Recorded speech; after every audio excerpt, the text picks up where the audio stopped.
En este video es el último de la clase, del curso.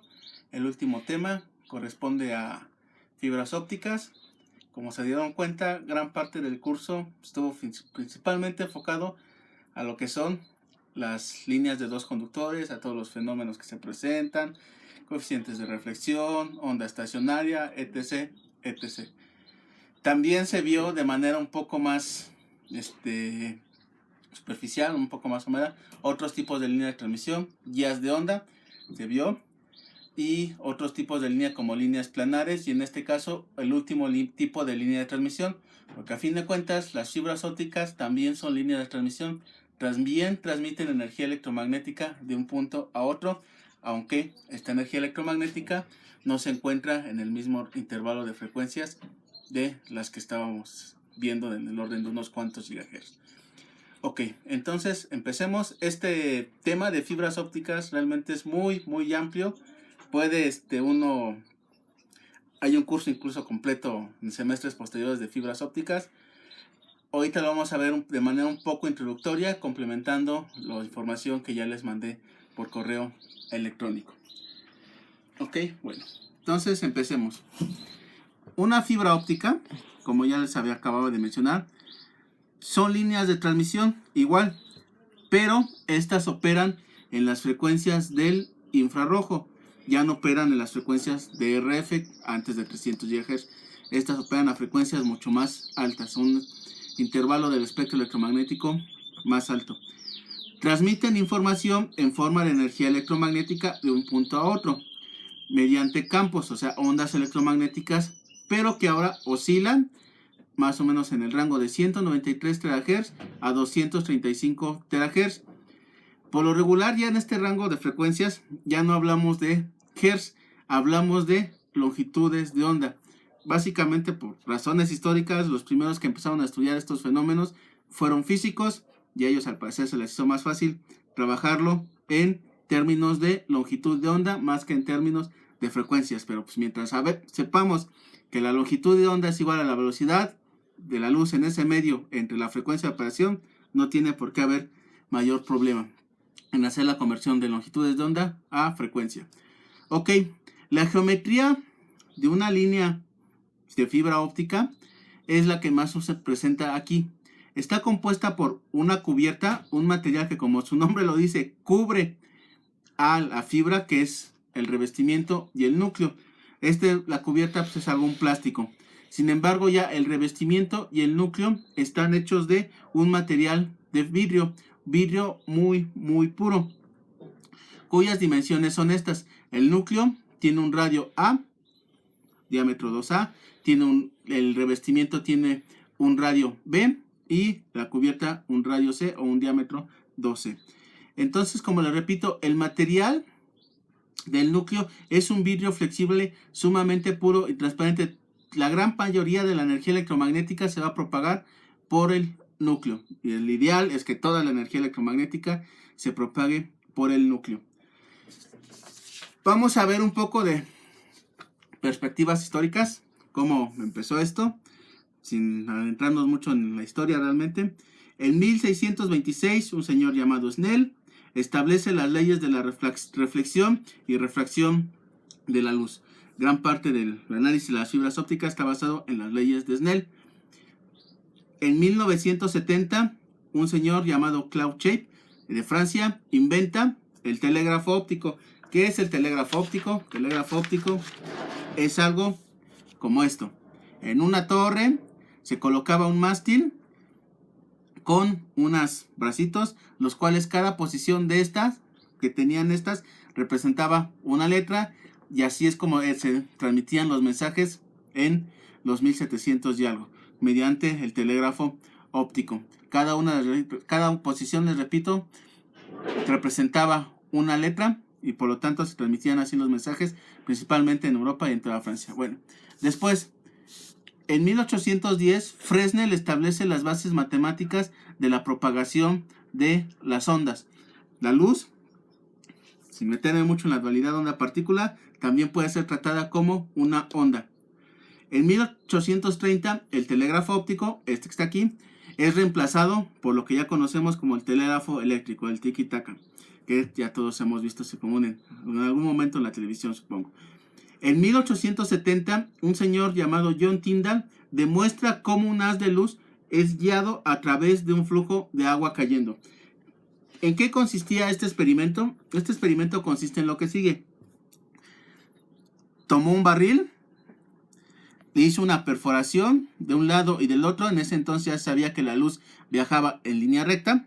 Y entonces pues hizo los dos hoyos a la altura. En un lado puso un objeto transparente, un plato de vidrio. Del otro simplemente una perforación y con un corcho lo tapó. Lo llenó todo de agua. Apagó las luces completamente en un cuarto totalmente oscuro. Simplemente con una vela. En aquellos años solo había velas. Y lo que se esperaba era que la luz, al viajar de manera recta, atravesara todo el barril lleno de agua y esta saliera así de manera totalmente recta. Y que el agua, pues obviamente, como sabemos, iba a salir en un chorro así. Sin embargo, lo que ocurrió fue lo siguiente. Lo que ocurrió fue que al quitar el tapón, la luz no salía en forma recta, sino que la luz quedaba atrapada dentro de el chorro de agua. Fue un descubrimiento de entonces de que la luz podía ser atrapada dentro de un chorro de agua. Un principio fundamental básico para la transmisión de la luz o de la energía electromagnética mediante fibras ópticas, que después se va a ver. Bueno, después, en los años de 1870, un señor Graham Bell, llamado así, inventa el fotófono, no el teléfono, el fotófono. ¿Qué es el fotófono? Incluso este señor dice que según parece, sus biógrafos dicen que quería más este invento que su teléfono. El fotófono lo que hace es concentrar luz en un espejo vibratorio. Este espejo va a vibrar de tal manera que va a modular la luz. ¿Cómo lo va a hacer? Simplemente a través de las variaciones de voz. En uno de los extremos va a hacer vibrar el espejo y por lo tanto va a modular la luz. Y del otro extremo te voy a tener un receptor igual que también va a vibrar, va a tener un espejo vibrador que va a vibrar en función de cómo esté vibrando la luz y me lo va a transmitir a sonido. Este es el fotófono y que, repito, algunos biógrafos de Graham Bell dicen que este invento lo quería más que su teléfono y que podría llegar a ser más útil. Incluso, bueno, debido a condiciones, a que tenía que ser en un lugares bien iluminados, con condiciones, debía prestar ciertas condiciones, realmente no se llegó a más. Sin embargo, ya, no sé si algunos de ustedes conozcan, pero incluso este es el principio para comunicaciones infrarrojas. Cambien el haz de luz por uno más estrecho como un infrarrojo o láser, y es exactamente igual que su fotófono de este señor. Bueno, pueden googlearlo después y ver más información sobre eso. Bueno, en 1873, un señor del cual ya todos debemos de saber, llamado James Clerk Maxwell, demuestra que la luz puede ser considerada como una onda electromagnética. Por lo tanto, entonces puede ser descrita a través de las ecuaciones de Maxwell. En 1910, un par de señores llamados D. Honrose y P. Debye usan varillas de vidrio como guías de onda. Basándose en los experimentos como el de Tyndall, pues intentaron en una varilla de luz, hagan de cuenta que el lápiz es una varilla de luz, transmitir luz a través de dicha varilla. Sin embargo, presentaron varios problemas debido a que había mucha dispersión de la luz. Realmente no era un medio muy eficiente. Bueno, sin embargo, no cesaron las investigaciones para que en 1936 en Estados Unidos empezara a utilizar fibras ópticas en comunicaciones, nada más de manera un poco experimental. En 1960 el primer láser es presentado y a continuación un evento que causó la revolución de las comunicaciones por fibra óptica.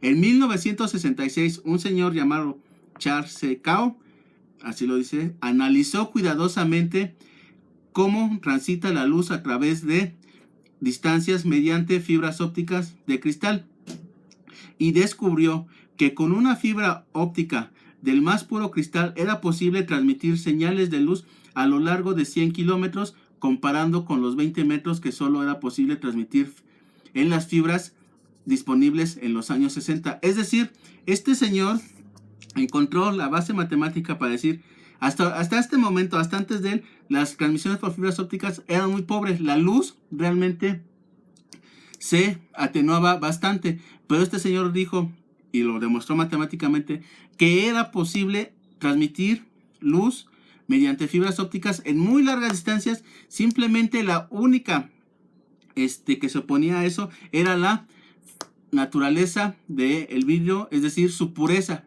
Tenía que ser de un vidrio bastante puro y podía llegarse a alcanzar, lo encontró de manera teórica, hasta 100 kilómetros.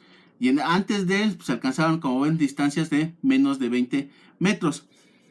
Entonces él estableció las bases teóricas de que se podía. Bueno, muy poco después, en 1970, una empresa llamada Corning Glass Works alcanza fibras ópticas con una atenuación de 20 decibeles por kilómetro a 633 nanómetros, es decir, a 433 terahertz, lo que equivale al color azul.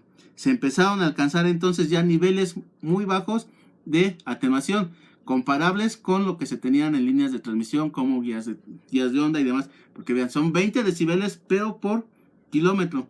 Entonces, debido a esto, en el 2009, este señor recibe el Premio Nobel de Física. Recuerden, el Premio Nobel solamente se les da a aquellos que han hecho una contribución a la humanidad, y nadie puso en duda en el 2009 que su análisis llevó al desarrollo de las comunicaciones por fibra óptica y por lo tanto al desarrollo de las comunicaciones. Entonces nadie dudó que debía darse su premio Nobel en 2009. Y no solo eso, fue un premio histórico porque el premio Nobel de Física suele, como su nombre lo dice, suele darse solo a físicos. Y este señor marcó un parteaguas porque realmente esto no es física, es física aplicada, o lo que conocemos como ingeniería. Se le dio un premio de física a un proyecto de ingeniería. Es decir, todos ustedes pueden ganar un premio de Nobel de física si le echan las ganas suficientes. Ok. Entonces, bueno, terminando con las perspectivas históricas. Las frecuencias de operación. Los primeros experimentos mostraron que la transmisión de la luz visible a través de fibras ópticas era posible. Sin embargo, las pérdidas por transmisión a estas frecuencias eran muy altas comparadas con las del espectro infrarrojo.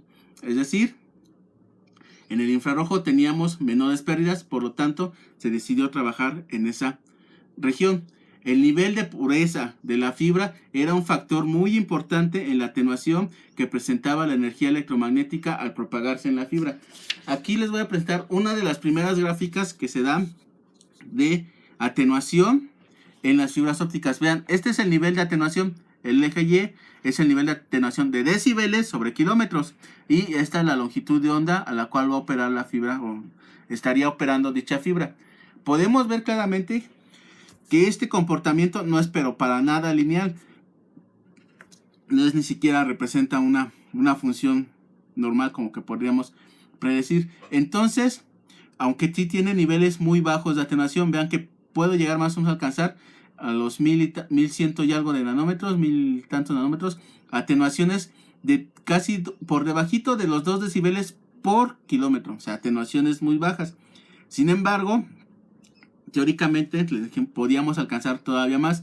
Se empezó a trabajar en la pureza y empezar a dopar la fibra con diferentes materiales, como los que vemos aquí: óxidos de germanio, óxidos de fósforo, óxidos de boro, de fósforo, de silicio, etc. Y se alcanzaron diferentes niveles de pureza para diferentes longitudes de onda. Ahora vean, esta es la gráfica que vimos aquí arriba, es la atenuación de una fibra óptica típica en los primeros años con alto contenido de impurezas. Esta ya es una atenuación de frecuencia de una fibra óptica debida a variaciones con diferentes tipos de dopaje.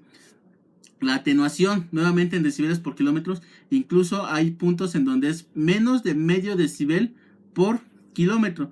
Ya bastante, una atenuación muy aceptable para comunicaciones de larga distancia. Por lo tanto, y vean bien que no hay regiones en las cuales esta atenuación es menor que, por ejemplo, esta, que es una atenuación muy grande.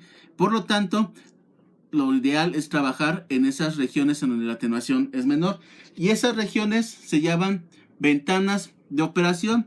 Las fibras ópticas presentan una menor atenuación, pérdidas en ciertas proporciones del espectro, las cuales se denominan ventanas. y corresponden a las siguientes longitudes de onda. Las ventanas vienen dadas de esta manera.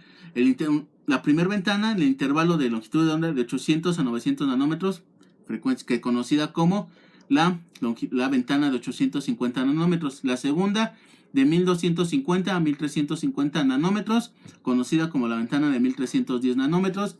La tercera ventana de 1500 a 1600 nanómetros, conocida como la ventana de 1500 nanómetros. Estas ventanas de operación están por debajo de el espectro visible de luz. Aquí tengo el espectro visible de luz. Corresponden a lo que conocemos como el infrarrojo, porque les repito, presenta niveles de atenuación muy bajos. Esta ya es una atenuación típica más o menos de hoy en día de una fibra óptica. Sus niveles de atenuación están más o menos de 0.4, 0.2 decibeles por kilómetro, o sea, una atenuación muy baja, y por lo tanto pueden utilizarse para diferentes maneras. Por ejemplo, el que tiene mayor atenuación se utiliza para comunicaciones de distancia media. Obviamente el que va a tener, los que tengan una atenuación más pequeña, van a ser utilizadas en comunicaciones de larga distancia. Obviamente, vean, son ventanas en regiones en las cuales pues no se van a operar. Ok, continuando con esto. Fundamentos de propagación. Como les acabo de decir, la fibra óptica es una guía de onda dieléctrica y la propagación de la onda electromagnética puede ser descrita a través, ya sabemos, todo fenómeno electromagnético puede ser descrito a través de las ecuaciones de Maxwell. Como sabemos, estas me van a proporcionar una descripción precisa y completa de la propagación electromagnética en algún medio, sea cual sea, en este caso, el medio dieléctrico. ¿Ok? También existe otra manera de hacer el análisis de la propagación de las líneas de fibra óptica, y es mediante algo que se conoce como óptica geométrica o las leyes de Snell. Es fácil y suficientemente descriptiva. Sin embargo, como tal, debido a que se reducen muchos de los conceptos, no toma en cuenta la naturaleza de la onda y describe únicamente la trayectoria de la luz, la señal óptica a través de rayos. ¿Cómo es esto? Para que una onda electromagnética yo la pueda considerar como simplemente un rayo, debe de cumplirse que la longitud de onda de la energía de la onda electromagnética es muy pequeña en comparación con el medio en el que se está propagando, y en este caso lo es así. Las fibras ópticas tienen un núcleo de alrededor de unas micras, de 9 micras, 50 micras, dependiendo del tipo de fibra, que es un valor pequeño, pero la luz, la onda electromagnética, tiene un valor de los nanómetros, todavía más pequeño, y entonces se puede hacer el análisis mediante lo que se llama óptica geométrica o rayos de luz. La propagación de la luz a lo largo de una fibra óptica puede ser descrita en términos de un conjunto de ondas electromagnéticas llamados modos. Al igual que en los demás medios de líneas de transmisión que se me presentaban modos de propagación, también en las fibras ópticas se me presentan diferentes modos de propagación de energía electromagnética. Pero sin embargo, ahora estos modos los puedo ver desde dos puntos de vista, desde el punto de vista de la óptica de onda o desde el punto de vista de la óptica geométrica. La óptica de onda es más general, desde las ecuaciones de Maxwell, y desde este punto de vista de la óptica de onda, ecuaciones de Maxwell, un modo es una solución específica a la ecuación de onda que describe la propagación de la onda en la fibra y que satisface las condiciones de frontera apropiadas. Es decir, un modo, recuerden que para encontrar cómo se propaga una onda electromagnética en un medio nos basábamos en la ecuación de onda. Aquí nuevamente es la ecuación de onda, y la ecuación de onda es una ecuación diferencial de segundo orden al cual encontrarle soluciones y que va a tener n soluciones. Cada una de esas soluciones es un modo. En este caso, las fibras ópticas hay que aplicar en las condiciones de frontera, que son dieléctrico y dieléctrico. Ahora no tengo conductor. Cada una de esas soluciones va a ser un modo. Lo mismo aplica para las otras líneas, ¿eh? Cada una de las soluciones que se me presentan a la ecuación de onda es un modo de propagación, que hasta ahorita no lo habíamos visto, no, más bien no se nos había mencionado de esa manera, pero eso es lo que es un modo de propagación. Una solución, desde el punto de vista matemático, una solución a las ecuaciones de Maxwell. Desde el punto de vista geométrico, de la óptica geométrica, un modo describe cada rayo de las trayectorias que se propagan en las ondas electromagnéticas, es decir, los rayos que se están propagando de luz dentro de una fibra óptica. ¿Cómo es esto? Desde el punto de vista de la óptica de ondas, es decir, las ecuaciones de Maxwell, la solución a cada una de esas de la ecuación de onda es un modo de propagación. Es decir, y cada uno de esos modos de propagación lo que va a hacer es darme una distribución de campos dentro de la fibra óptica, como lo hemos estado viendo. En este caso, para las fibras ópticas, el modo fundamental de propagación es el HE11 y nos da una distribución, en este caso son líneas de campo eléctrico, una distribución de líneas de campo eléctrico de esta manera. En los siguientes modos en aparecer son el modo T01, TM01 y HE21.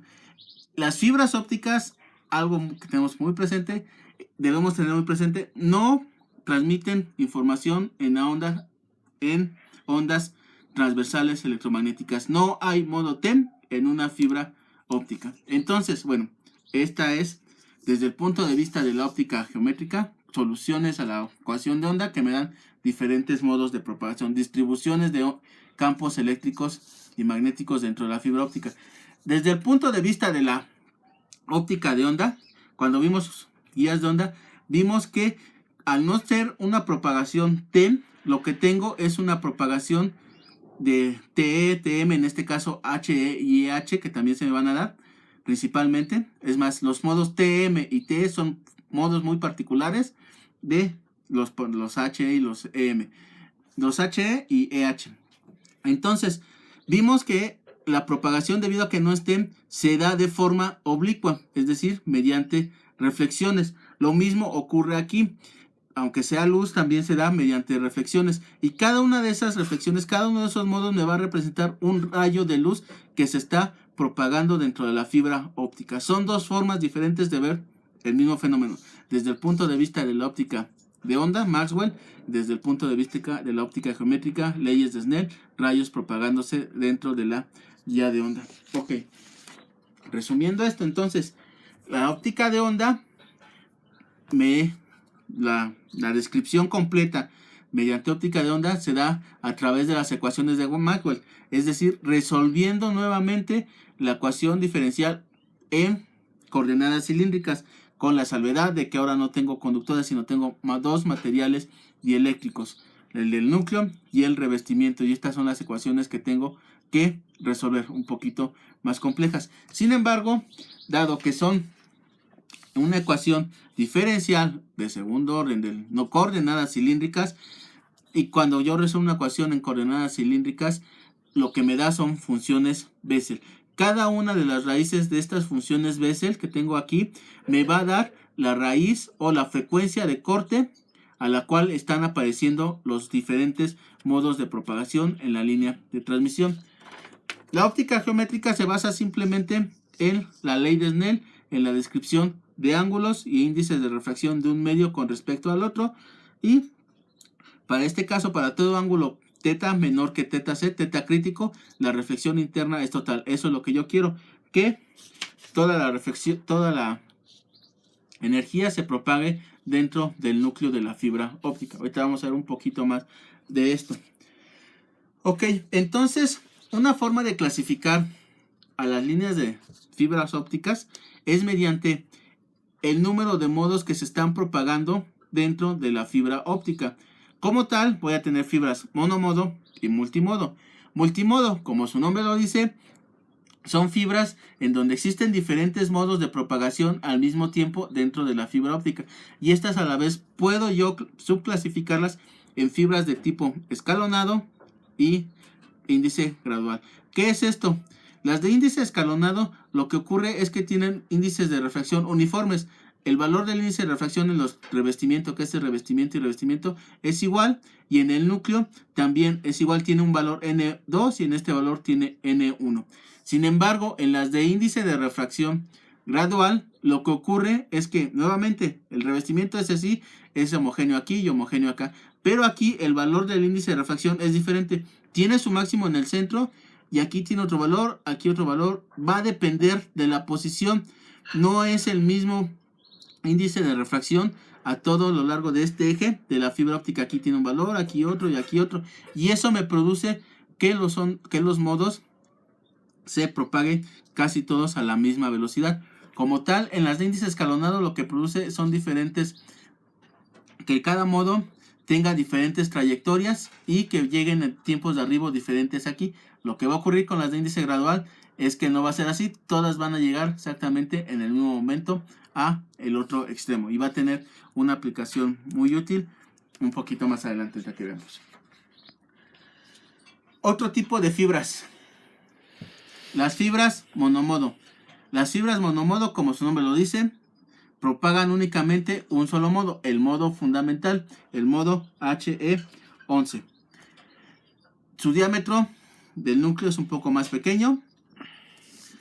Y nuevamente en este son de índice gradual, simplemente quiere decir que el índice de refracción del revestimiento es totalmente uniforme, lo mismo que en el núcleo. ¿Cuántos modos se me pueden propagar dentro de la fibra óptica?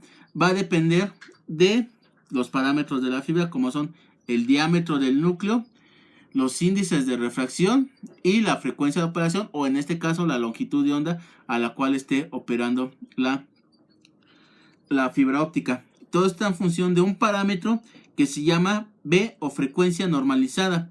Este parámetro B me va a dar el número de modos a través de la expresión que yo tengo aquí, simplemente B al cuadrado entre 2. Con eso voy a poder calcular el número de B. ¿Cómo puede ser esto?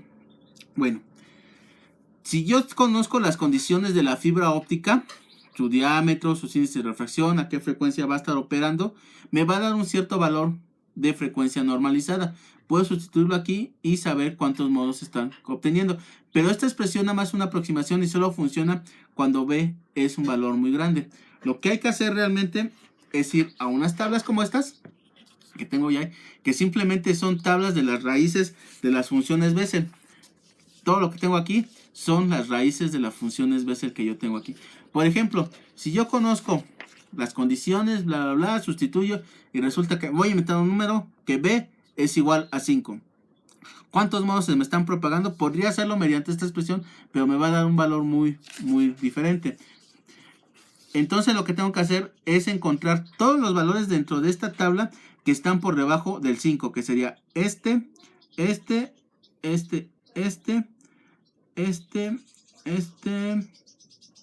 y creo que nada más.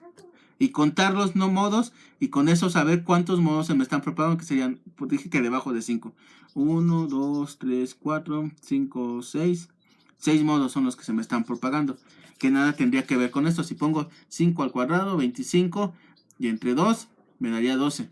Esta fórmula solo aplica para modos muy grandes. Básicamente lo que hace es ahorrarnos el estar contando, el estar buscando en tablas como esta cuántos modos se me están propagando. ¿Qué me refiero con B grandes? Pues por no de las decenas, 10, 15, no, 15, 20, 30, a eso me refiero. Que les repito, este valor de B me da en función de la frecuencia que yo tengo, en función de una frecuencia normalizada, la cual va en función de la frecuencia de operación o longitud de onda y las propiedades de la fibra óptica. Para que solamente se me propague un modo, este valor B tiene que ser menor o igual a 2.45. Porque cuando yo encuentro 2.405 veo que ya aparecen los modos H20, T10, TM10. Sí, para saber qué modo T se refiere, nada más tengo que sustituir con respecto a los índices que tengo aquí. Estas tablas ya se las mandé. Entonces, si la frecuencia de corte es menor que 2.45, aseguro que únicamente se transmite el modo fundamental. Cuando sea igual a 2.45, ya se empiezan a transmitir los otros modos de propagación. Y la frecuencia de corte real, en Hz, por llamarlo de alguna forma, va a estar dada por esta expresión: velocidad de la luz, la frecuencia de corte. Este número BC son los valores que tengo yo aquí.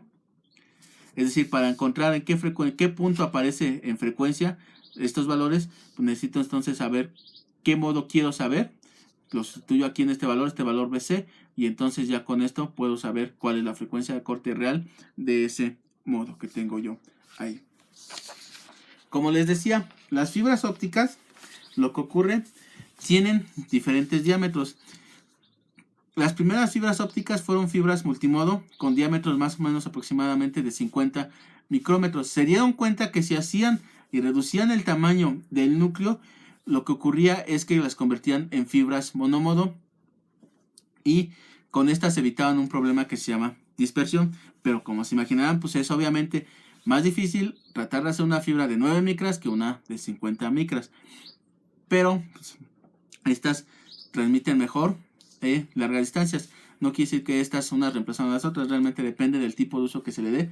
Puede utilizarse motomodos o multimodos o monomodos. Bueno, otra forma de visualizar cuántos modos puedo yo tener en una fibra óptica es mediante una gráfica como esta que tengo yo aquí abajo, de frecuencia normalizada B en función de la constante de fase beta y el número de onda K, y que estos valores van desde N1 hasta N2, los índices de refracción del núcleo y del revestimiento. Por ejemplo, hace ratito dije que me había dado 5. Busco el valor número normalizado 5, trazo con una recta aquí y cuento cuántos modos tengo aquí. 1, 2, bueno, que sería H1, TM1, H21, EH21. Todos los que van apareciendo aquí los cuento y tienen que ser exactamente los mismos que conté hace ratito. Bueno, a menos que se me haya pasado alguno. Y entonces, con este tipo de gráficas también puedo encontrar esto. Son 3 formas diferentes de ver exactamente lo mismo. Ya sea que lo vea directamente desde unas funciones Bessel y vea las gráficas, porque si ven, cada una de estas a fin de cuentas son de raíces, son los puntos de cruza, las tablas o funciones normalizadas.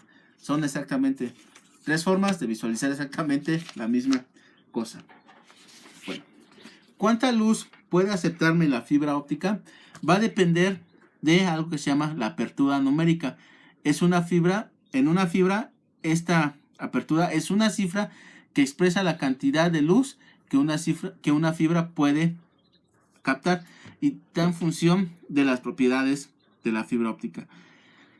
Recordando un poco de leyes de refracción y refracción, puede haber un momento en el cual yo incida un rayo de luz, onda electromagnética, y que puede llegar a ser que que incidí se me refleje totalmente y nada entre en el núcleo, o puede ser incluso que llegue, incida, si pegue en el núcleo, pero que se transmita por la superficie y no sea capturado por el núcleo.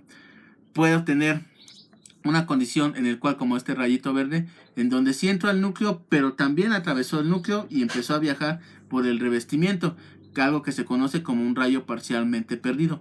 O puede ser una pérdida total que también la atrapó el núcleo, pero nada más por una pequeña fracción de una pequeña distancia, y después se perdió y se fue al revestimiento, y del revestimiento a la cubierta y lo perdió, y se llama como tal rayo perdido.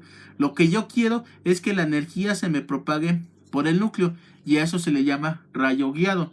Para que tenga un rayo guiado, el ángulo con el cual debe de incidir la luz debe de estar dentro de esta área conocida como cono de aceptación, y que está en función de algo que se llama un ángulo crítico. Bueno, hace ratito lo puse como teta C, ahora dependiendo del autor va a ser teta M. Aquí ya puse 2 autores, uno me di cuenta, uno tenía teta C y otro tiene alfa M. Bueno, pero es el mismo ángulo y está en función de las propiedades. Primero, la apertura numérica simplemente es la raíz de los índices la diferencia de índices de refracción al cuadrado. NA también puede ser vista en función de seno de este ángulo que tengo yo aquí, y por lo tanto, si yo conozco este valor, puedo saber entonces cuánto va a valer esto en función de los índices de refracción ángulo seno de este valor que tengo yo aquí.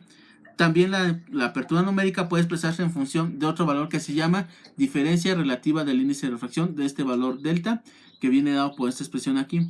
Y si y solo si N1 y N2 son valores muy parecidos, lo cual le ocurre en las fibras ópticas, realmente la diferencia entre el índice de refracción del núcleo y el revestimiento es muy poca, entonces puede reducirse de este delta a este que tengo yo aquí. Son varias formas para expresar el índice de refracción que tengo yo dentro de la fibra óptica y para obtener el ángulo de aceptación, es decir, cómo debe de incidir la luz dentro de la fibra para que ésta sea captada y pueda propagarse dentro de la guía de onda. Ok. Siguiente fenómeno, dispersión modal. En una fibra multimodo se propagan diversos rayos, diversos modos, cada uno con un diferente ángulo, por lo cual cada uno de ellos viaja por trayectorias diferentes y por lo tanto llegan al extremo final de la línea con diferentes tiempos de arribo. Esta dispersión de los tiempos de arribo se conoce como dispersión modal. Para evitar la dispersión en los tiempos de arribo se puede hacer uso de un cierto perfil radial en el índice de refracción de la fibra. En lugar de utilizar un índice escalonado, se puede considerar un perfil con índice gradual, es decir, una fibra de índice gradual como las que nombré hace ratito. ¿Qué es lo que quiere decir esto? Yo tengo un pulso. Este pulso, al ser transmitido a la fibra óptica, por decirlo de alguna manera, se va a descomponer en cada uno de los modos de propagación que vimos hace ratito. Y por lo tanto, una de las formas de describir los modos es mediante haces de luz o incidencia oblicua que se da dentro de la fibra óptica. Y entonces, como ven, cada haz tiene trayectorias diferentes y por lo tanto va a recorrer diferentes longitudes y por lo tanto va a llegar en tiempos diferentes al extremo receptor. Y es decir, una vez que llegan aquí, se van a sumar, va a hacer pues interferencia constructiva y destructiva aquí, y en lugar de tener un pulso como el que tengo yo aquí, voy a tener un pulso un poco más ancho con una amplitud menor, debido a que todos estos pulsos han llegado en tiempos diferentes de arribo. Esto se debe a que nuevamente, como en las guías de onda, la fibra óptica es un medio dispersivo, no se comporta igual a todas las frecuencias. El pulso transmitido, compuesto por cada uno de los modos o por diferentes frecuencias, pues entonces, dado que les repito, la fibra es un dispersivo, no se va a comportar igual y lo que va a producir es un ensanchamiento en el pulso debido a las diferentes velocidades de arriba. Esto me va a limitar en gran forma la comunicación, porque las fibras ópticas al principio lo que hacían era simplemente transmitir pulsos 1, 0, encendido, apagado, hay luz o no hay luz, hay luz, no hay luz, unos y ceros a través de la fibra óptica. Y por lo tanto, si se me presentaba este fenómeno de dispersión, lo que iba a ocurrir era que podía llegarse a ensanchar demasiado el pulso, tal que llegarse a confundir entonces el fotodetector en algún punto dado, si dado que había sobreposición de los pulsos, si era un 1 o un 0. Por ejemplo, aquí estoy mandando 1, 0, 1 y a lo mejor podía ser tal la dispersión de la fibra óptica que podía llegar a sobreponerse y confundirme y decirme 1, 1, 1 en lugar de y desaparecer ese 0. Era una de las principales limitantes que tenían los primeros sistemas de comunicación de fibra óptica, esta dispersión. ¿Cómo se llegó? ¿Cómo se mitiga esto? A través de fibras de índice gradual, como la que vimos hace rato. Las fibras de índice gradual, al tener diferente índice de reflexión a lo largo de la fibra óptica, de esta sección de la fibra óptica, lo que produce es que todas lleguen e incidan en los mismos puntos en el mismo instante de tiempo. Por lo tanto, todos los pulsos llegan exactamente al mismo tiempo a este lado y con esto ya no se me produciría una dispersión como la que tengo yo aquí. Otro fenómeno de manera rápida que se me da dentro de la fibra óptica son las pérdidas por flexión. Las fibras ópticas pueden estar sujetas a dos tipos de flexiones, dobleces. Flexiones macroscópicas con radios de curvatura que son grandes comparados con el diámetro de la fibra, o flexiones microscópicas aleatorias del eje de la fibra óptica que surgen cuando a la fibra se le añaden fibras de otras líneas. Es decir, las fibras macroscópicas simplemente es como tal cuando le doy vuelta a la fibra óptica, cuando le hago un doblez. Incluso estos dobleces pueden producirme pérdidas mayores incluso que las que se me dan después de que la luz viajó miles y miles de kilómetros y resulta que en un doblez pierdo casi toda la energía que no perdí después de varios kilómetros. Estas son las fibras, las flexiones macroscópicas. Hay cierto radio de curvatura en el cual debe doblarse para no tener esas pérdidas. Las flexiones microscópicas, en algún momento se me va a acabar el rollo de fibra y voy a tener que añadirle otro. Y lo que se hace es mediante fusión tratar de pegar las fibras, por decirlo de alguna manera. Y si por alguna manera los núcleos no están totalmente alineados, pues voy a tener pérdidas y la luz se me va a escapar si está desalineado. Tiene que estar totalmente alineados uno con otro. Estas son las flexiones microscópicas, cuando los núcleos no están totalmente alineados uno y otro. E igual, puede llegárseme a presentar pérdidas incluso mayores a las que tendría después de haber propagado kilómetros y kilómetros en las flexiones macroscópicas, dependiendo obviamente de cómo haya hecho yo esto. Una forma de ver esto de las flexiones macroscópicas es esto. Cada modo, en general, la energía de la onda electromagnética de la luz se propaga casi toda, el 90 y tantos % dentro del núcleo, pero va a tener alguna parte que se va a propagar dentro de el revestimiento.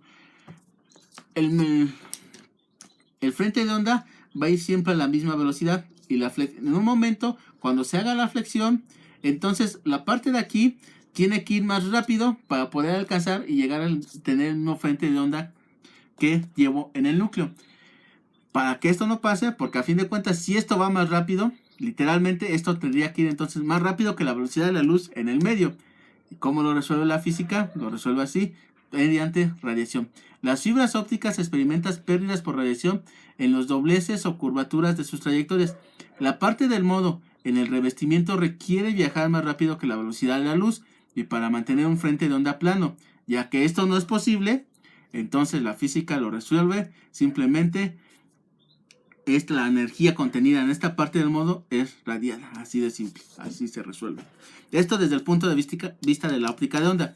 El mismo fenómeno visto desde la óptica geométrica es que sabemos que la luz dentro de la fibra óptica se va propagando mediante reflexiones y que mientras yo no pase cierto ángulo crítico, una vez que rebase este ángulo crítico, la luz va a incidir de tal manera que puede irseme hacia el revestimiento y tener yo rayos perdidos o rayos parcialmente perdidos. Para que no me ocurra esto, debo de estar dentro de, no sobrepasar este ángulo crítico. Sin embargo, en el doblez va a cambiar este valor de ángulo crítico y si el rayo estaba propagándose de esta manera, ya estoy dentro del ángulo crítico y por lo tanto escapo. Dos maneras diferentes de ver exactamente el mismo fenómeno, explicado a través de la óptica geométrica, explicado a través de las ópticas de onda. Ok. Para terminar ya con esto, con el tema de fibras ópticas, vamos a ver de manera muy breve un poco la evolución de los sistemas de comunicación por fibra óptica. Estos sistemas se han definido a través de lo que se ha llamado generaciones. La primera generación empleó láseres semiconductores de arsenuro de galio que operaban 850 nanómetros.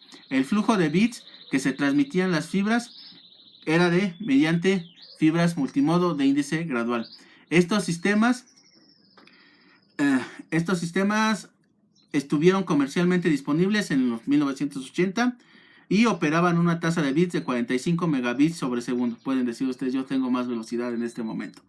Y tenían repetidores cada 10 kilómetros y transmitían la asombrosa cantidad de 700 llamadas telefónicas simultáneamente utilizando técnicas TDM. Eso fue la primera generación, quizás no muy sorprendente para sus estándares del día de hoy. La segunda generación trabajaban a una longitud de onda de 1300 nanómetros, donde las pérdidas estaban por debajo de 1 decibel sobre kilómetro. La tasa de bits estaba limitada a 100 megabits debido a la dispersión de fibras multimodo. Una tasa que a lo mejor ahorita varios de ustedes tienen. El uso de fibras monomodo demostró en laboratorio, sin embargo, que se podían alcanzar tasas de hasta 2 gigabits por segundo a 44 kilómetros de distancia. En 1987, los sistemas de segunda generación estuvieron disponibles comercialmente y operaban a tasas de 1.7 GHz con espaciamiento entre repetidores de 50 kilómetros, ya una tasa un poquito más respetable, ¿no? Los sistemas de tercera generación.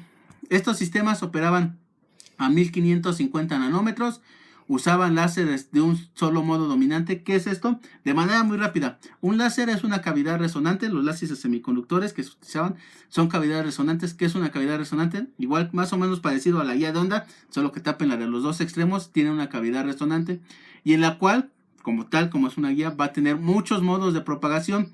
El láser también presentaba muchos modos de propagación, dado que también era una cavidad. Lo que se logró es que únicamente resonaba un solo modo y por lo tanto un solo modo poder salir o emitir luz. En los láseres de muchos modos lo que se hace es que se tiene un ancho de haz mucho en función de la frecuencia muy angosto, muy ancho, y mediante cuando son un modo este se redujo bastante y por lo tanto tener únicamente un solo modo, una frecuencia de propagación más baja. Ok, entonces, bueno, eso fue muy rápido realmente. Googleenlo si quieren, o luego les paso información sobre esto, porque sí, es un tema muy complejo los de los láseres. Bueno, estos sistemas estuvieron disponibles en 1990 a una tasa de 10 gigabits sobre segundo, ya algo un poco todavía más respetable. La cuarta generación usaron esquemas de detección heterodinos o amplificadores ópticos. Hasta antes de esto, los amplificadores eran conversión, venía luz, la convertían en energía eléctrica, la amplificaban y la volvían a convertir a luz y otra vez sobre la fibra.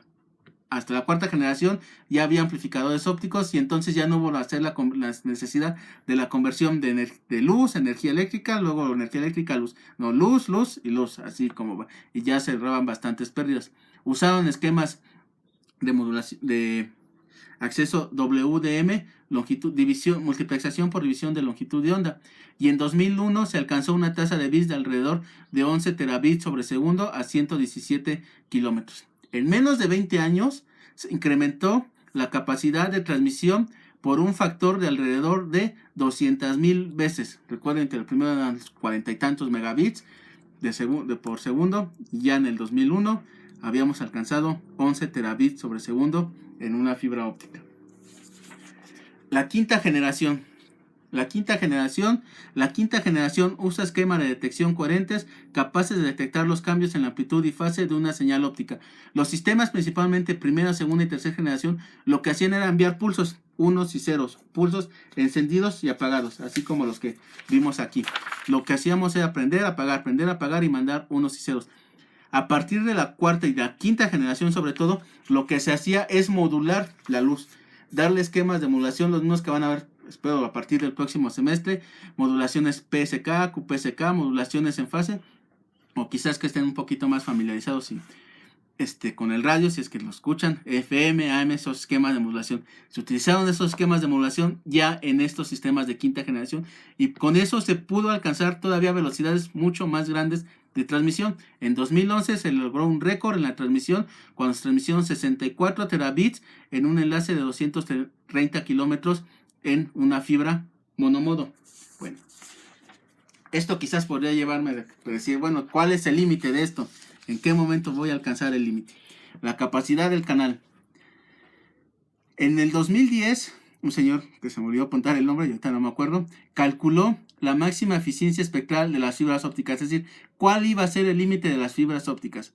Bueno, este señor asumió una eficiencia espectral de 16 bits por segundo por hertz, una de las más altas, y encontró que la máxima capacidad de una fibra óptica se ha encontrado que es de 200 terabits.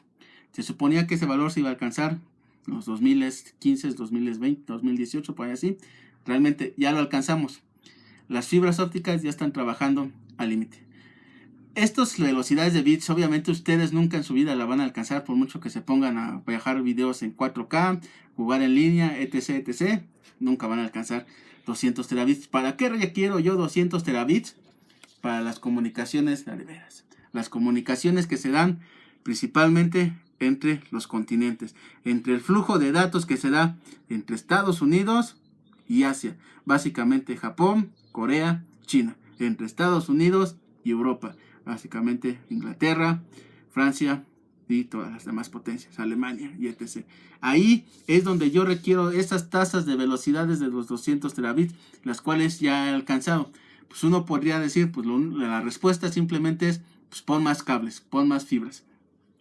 Vivimos en un siglo XXI en donde somos ecológicamente un poco más conscientes. El que yo establezca más líneas, más cables a través de esto, va a requerir más sistemas de energía. O sea, más energía eléctrica con la cual tengo que alimentar los transmisores, receptores, repetidores y demás. Y por lo tanto, pues va a aumentar la demanda de consumo de energía. Y es algo que no se desea ya en estas épocas. Bueno, ¿cómo se entonces pretende solucionar la capacidad del canal? ¿O cómo pretendo yo aumentar la capacidad del canal sin tener que incrementar mi capacidad de energía, sin implementar más líneas? Los científicos, los ingenieros están desarrollando, me quedé en que estaban desarrollando, a lo mejor ya lo hicieron, usando esquemas que se llaman de SDM, multiplexación por división de espacio, y en los laboratorios se han alcanzado tasas de transmisión de 1000 terabytes sobre segundo, es decir, 1 petabyte, una cantidad de información que nunca en su vida yo creo se van a imaginar cuánto es eso, pero que es necesaria para las comunicaciones entre continentes. Sin problema, la comunicación entre Estados Unidos, Japón, Asia y Corea llega a estos valores sin ningún problema. Sin problema la comunicación entre Estados Unidos, Corea, Inglaterra, Francia, en Alemania y demás alcanza estos niveles. Entonces, es ahí donde se van a aplicar este tipo de fibras. La idea básica de manera muy resumida, la idea básica es emplear fibras multimodo tal que viajen diferentes flujos de bits WDMA sobre la misma fibra. Es decir, tengo la fibra óptica y la fibra óptica le añado, por decirlo de alguna manera muy coloquial, diferentes núcleos de fibra, y por cada uno de esos núcleos va a transmitir un diferente flujo.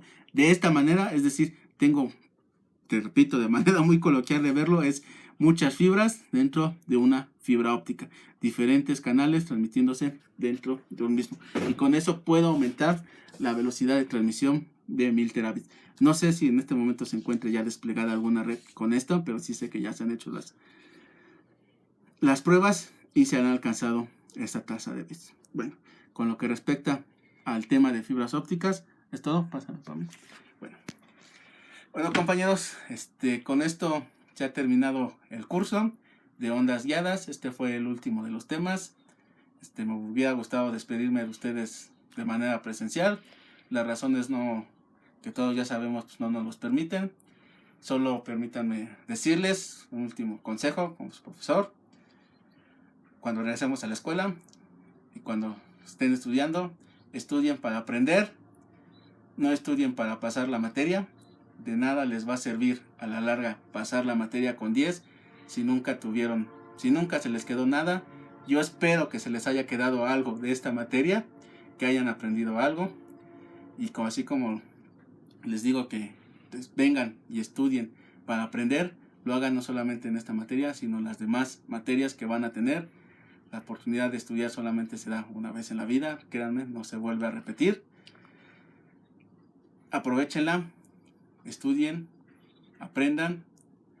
A lo mejor nos volvemos a ver. Yo suelo dar también semestres avanzados, 9º, 8º, 5º, hasta ahorita son los que he dado. A lo mejor nos volvemos a ver. Pues mucha suerte, échenle ganas, y les repito, no vayan a la escuela simplemente a pasar la materia, vayan a la escuela para aprender y adquirir conocimiento. A la larga eso es lo único que importa. Hasta luego.